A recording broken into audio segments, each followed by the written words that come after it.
Hello everyone, আজকে চলে আসলাম নতুন একটি ভিডিও নিয়ে।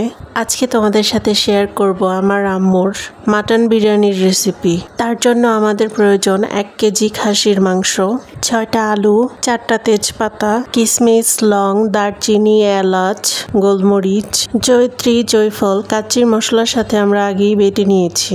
1.5 কাপ পেঁয়াজ কুচি, 2 বড় চামচ আদা রসুন বাটা ও কাঁচামরিচ। প্রথমে বড় চামচের 1 চামচ আদা রসুন বাটা, জয়িত্রী, জয়ফল বাটা, পেঁয়াজ কুচি, জিরা বাটা, বড় চামচের 1 চামচ বিরিয়ানি মশলা, 1 চামচ সয়া সস, সামান্য ভিনিগার, স্বাদমতো লবণ।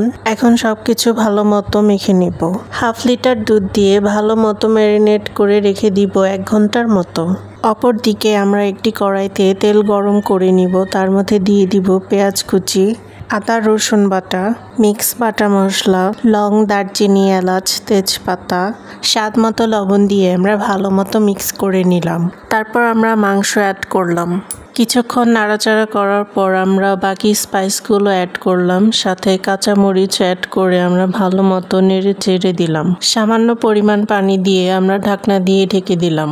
20 মিনিট পর আমরা ঢাকনা খুলে 1 লিটার পানি দিয়ে নাড়াচাড়া করে আবার ঢাকনা দিয়ে ঢেকে দিলাম। অফ ক্যামেরায় আমরা আলু দিয়ে ভালো মতো কুক করে নিলাম।